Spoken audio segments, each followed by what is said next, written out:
This week for Beacon Web News, Sarah Troy and I interviewed two female candidates running for mayor, and Sarah Tomczyk interviews the new Vice President of Student Affairs. That's all coming up next on Beacon Web News. Welcome to the September 29th episode of Beacon Web News. I'm May Craig. On September 24th, campus police reported that at approximately 2 p.m., a female MCLA student was walking in the area of Blackington and Montana Street when she was approached by a male subject who asked her for directions to the library and then for pictures of her breasts. She refused him and ran west on Blackington Street towards Ashland Street. The male subject is described to be college age, 18 to 20 years old, 5'7" to 5'8", with light brown hair. If you have any information regarding the incident, please contact the MCLA Campus Police by dialing 413-662-5100. The Beacon editors and I interviewed President Birge about how the school has handled the pandemic and what his hopes and plans are for the upcoming academic year. Went really quite well, given that we had the highest percentage of students that were on campus in classes of the state universities. About 70% of our classes were offered either online or hybrid. And given that, I think we did very well. We controlled for the virus, we hunted it all year long with the testing protocol that we had. And that worked really well up until the UK variant arrived in March. And then there was a rapid escalation of the spread on campus. And so it was at that point that we realized we couldn't continue in the in-person environment, so we went remote for the balance of the year. Prior to that, though, for 13 months, everybody did great. They did really good things. They complied with the protocols for the most part, and we knew the testing and the quarantine and isolation protocols we had were working. So I feel pretty good about it relative to what other institutions had done.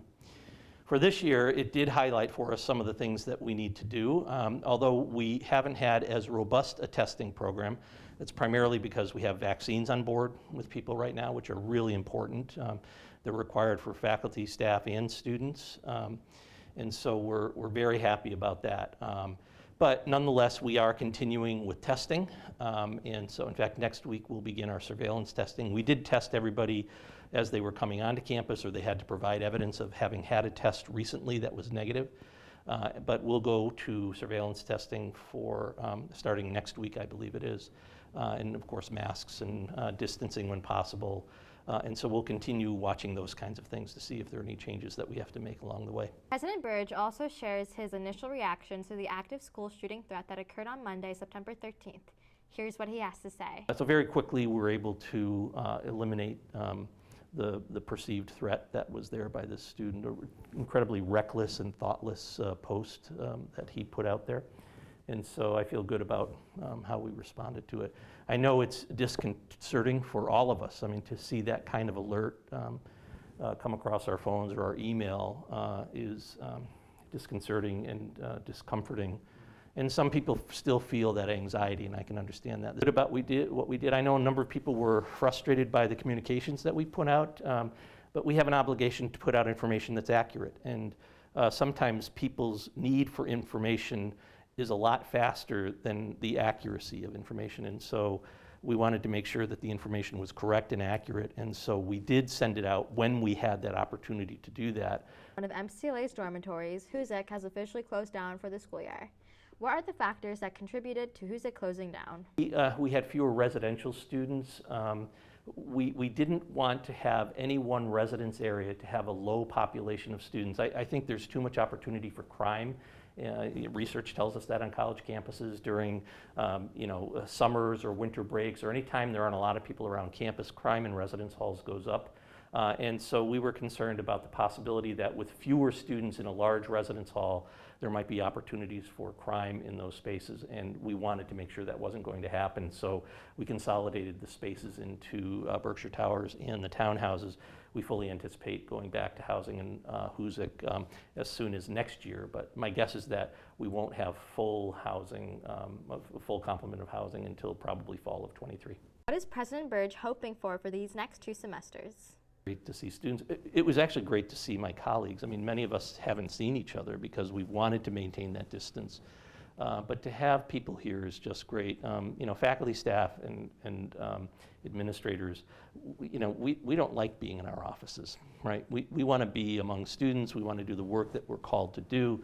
And so to have all of us back on campus really does breathe life back into our own personal missions and purposes. So it's great. Just to walk across campus and to see students going between classes or going to lunch or visiting friends is great. With regard to hope, it's my hope that very quickly the general population of people in the country understand that science is telling us we should be vaccinated. I'm a firm believer in science, and I hope that everybody gets vaccinated so we don't have any more variants that are going to threaten our opportunity to offer a high-quality liberal arts education. The Black community of UMass Amherst has been receiving targeted emails from the UMass Coalition for a Better Society. Chief Diversity Officer Dr. Walker described the content of the emails as vile and violently offensive. UMass Police and IT are currently tracing the source. You could read more about the situation on their Twitter at UMass Amherst. MassMocha appointed a new director on Thursday, September 24th. After holding a 10-month international search for the position, the Board of Trustees at MassMocha announced that Christy Edmonds from the University of California, Los Angeles will be the new director starting from October. The Pittsfield Halloween Parade has been canceled for the second consecutive year due to COVID-19. Instead of the Halloween parade, local children are allowed to go trick-or-treating on October 30th from 5:30 p.m. to 7 p.m. all around Pittsfield. The 65th Annual Fall Foliage Festival of North Adams will be happening from Friday, September 24th to Sunday, October 3rd. The theme this year is games, movies, and takeout. Everyone is highly encouraged to wear masks and follow COVID-19 guidelines. MCLA hired 3 new vice presidents this year. BWN reporter Sarah Tomczyk interviews new Vice President of Student Affairs, Jeanette Smith, about how much she likes MCLA and making connections with the students. Lily Richard and I, Sarah Tomczyk, learned more about the new Vice President of Student Affairs, Jeanette Smith. Here's more on the story. This year, MCLA hired a bunch of new staff, including Jeanette Smith. The first thing we had to know was, why did she chose MCLA? I was looking for a place that was student-centered, that had acknowledged that there were challenges and was ready for change, that had a supportive staff that really believed in the work of student affairs and saw us as collaborators with academics. Next, we asked her how the job process was for applying to be the new Vice President of Student Affairs. So it was a long process. I applied last November, and then we did interviews in January and February, and then my whole family came out in early March, late February. And what I really appreciated was the consistency of the experience. Like from the moment I learned about the position and started researching the college, the things that I was looking for consistently appeared. We got to learn more about her past experiences that led her up to where she is currently now. So I've been in some form of student affairs for 16, 17 years. And right before MCLA, I was at another COPLAC institution, a public liberal arts institution in Washington State. It's called Evergreen State College. When I started there, I was director of student activities and the college activities building. So I was responsible for all of the student fee funded programs. Then we asked Jeanette to break down a day in a life as the Vice President of Student Affairs. On a typical day, I get to see students at least once, if not more, in some way, shape, or form. And that's really important to me. It's one of the reasons why I like MCLA, because it's smaller. So at some point in the day, I know I'm going to interact with students in some way. I know that I'm going to, sometime during the day, meet with my staff. So being able to connect with staff, that's going to happen throughout the day. I hope you learned a little bit more about our new Vice President of Student Affairs, Jeanette Smith. From Beacon Web News, this is Sarah Tomczyk. MCLA's book club will be handing out copies of the book Sharp Objects by Gillian Flynn. It will be their first book of the semester. There will also be paper available for anybody who wishes to create a bookmark. The event will take place on September 30th from 6:30 to 7 p.m. in Bowman 218. Friday, October 1st, the MCLA Institute of Art and Humanities, in collaboration with Black Student Union and the First 8 Weeks program, will host a silent disco at Mass MoCA from 7 p.m. to 10 p.m. The event will take place throughout Mass MoCA's Building 6. Admission to the museum is free from MCLA students and alumni, and food and beverages will be provided.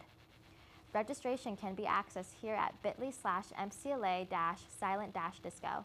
The North Adams mayoral election in November will mark an historic year with the first female mayor of the city. The two final candidates for mayor are Lynette Bond and Jennifer Maxey. Beacon political correspondent Natalia Giacomosi, BWN reporter Sarah Troy, and I talked to both candidates of their plans for North Adams if they are elected. As the mayoral election is just around the corner, I interviewed Lynette Bond and Jennifer Maxey. Here's what they have to say. Before running for mayor, Jennifer Maxey worked for Berkshire Union School and was a city treasurer for the mayor's office. I was born and raised and educated in North Adams. I love North Adams, and because I've had such a great opportunity here, I want to make sure that others are afforded the same opportunities that I have been. Lynette Bond is the current Director of Developments for Grants and Research at MCLA. She also used to work as a grant coordinator for the town of Adams. My name is Jeanette Bond. I'm running for mayor of the city of North Adams. So I have just felt this incredible energy and excitement in the city, and I'm just so passionate about bringing projects and bringing some excitement and bringing new ideas to the city. I just can't wait to get started. I feel that I'm fully prepared to enter the office of mayor. I have extensive municipal and governmental experience as well as education experience. Here are the policies and ideas that Lynette Bond and Jennifer Maxey have for North Adams. So my background is in grants management. I'm currently the Director of Development for Grants and Research at MCLA. And prior to that, I worked for the town of Adams in the Community Development Office. So I managed 2 CDBG, the Community Development Block Grants, for the town. And we worked on a streetscape project. We worked on some other infrastructure projects. So I think with that background, also with the college, with my background in managing a lot of the federal COVID relief money, I think I have a very strong suit to bring for the city, to bring in some of this funding, to really manage some of these projects and deliver what North Adams needs to move forward. The first thing is I want to restore accountability and transparency in government. I feel that our citizens need to be more aware of what's going on in the city, and that as a mayor, I want to work with the citizens. Is in our downtown, thinking about an updated streetscape. Traffic flow is quite interesting to say the least, pedestrian access. So thinking about access points, thinking about pedestrian safety, potential to bring in roundabouts. Those are some of the streetscape ideas that I would like to bring forward in North Adams. What specific actions would be on your immediate agenda if elected? Around that infrastructure piece, one of the things I think is really lacking, and one of the things I think we really need to start putting plans forward is in our downtown. So my plan in the first 100 days is to do a full assessment and provide a short-term and long-term capital outlay plan to the City Council so we can address those needs and map it all out. We can't continue to turn our head or bury our head in the sand on those issues. Working with businesses, thinking about what they need, what kind of jobs they're bringing to the city. So I have that planning background to offer for the city. And that we can offer them jobs, and that there's more businesses so you have more career opportunities here. It's great to come to North Adams to go to school, but it would be even better if we could retain you as residents. How do you plan to court undecided voters? Over the next few weeks, we're going to have several meet and greets in the neighborhoods. We're going to be doing canvassing and going door to door, and most importantly through social media. But our headquarters will be open on Fridays and Saturdays, so I encourage people who want to stop in to do so. We're also very available via the phone and on our email. I'm getting a lot of inquiries from people that I don't know via my website, and I've been just sitting down and talking to people. So the people that I don't know, I hope to be in their neighborhoods or knocking on their doors, but I'm very approachable and accessible. So I say to people who are interested in meeting me, just leave us a message or send me an email, or hopefully I'll be knocking on your door soon. What is your reaction to this mayoral election resulting in North Adams having its first woman mayor? And do you think that history in the making says about the city? I think it's about time. I think it's a great opportunity to really show the city and the region that we are a more inclusive, that we are able to bring in more people into city politics. So I think it's a great moment for the city of North Adams. I think it's an exciting time in North Adams, and I think being the first woman mayor puts us on the map, and I also believe that it also provides a great mentoring role for our youth, our young women. For me, I'm proud of my accomplishments, and I'm even prouder to become the first mayor of North Adams, the first female mayor of North Adams. But you know, the results of the preliminary were great for the Maxie for Mayor campaign, but we still have a lot of work ahead. I think one of the things, you know, being a woman, being a mother, there are things that I think a woman can bring to the table. One of the things that's also important to me is when we think about jobs and we think about housing and we think about all these different issues, it's also thinking about childcare and the availability of childcare. The pandemic was just horrible for women, especially. For Beacon Web News, I'm Meg Craig. Now from the Beacon. The Office of State Auditor found discrepancies in how MCLA has been tracking furniture and procurement cards. The college hasn't made any improvements in tracking its inventories since the last audit was conducted in 2016. The 2021 Elizabeth and Lawrence Vadnais Environmental Issues Lecture returned on Thursday, September 23rd. This year's guest speaker was Dr. Vivek Shandes, who discussed how urban planning can amplify climate change vulnerability in communities. Shandes is founding director of the Sustaining Urban Places Research Lab at Portland State University. This week's editorial discusses the poor conditions some students have living in the flag townhouses. Friday, September 26th, David Poe gave a virtual presentation at the Field Library on his book, How to Prepare for Climate Change, A Practical Guide to Surviving the Chaos. Poe coins the term global weirding, which speaks to mitigation and preparing for climate change. You can check out these and other stories from the Beacon at theonlinebeacon.com or pick up a copy all over campus. That's it for this week. To stay up to date with BWN, you can follow us on Facebook at facebook.com/MCLABWN. Thanks for watching, and we'll see you next week.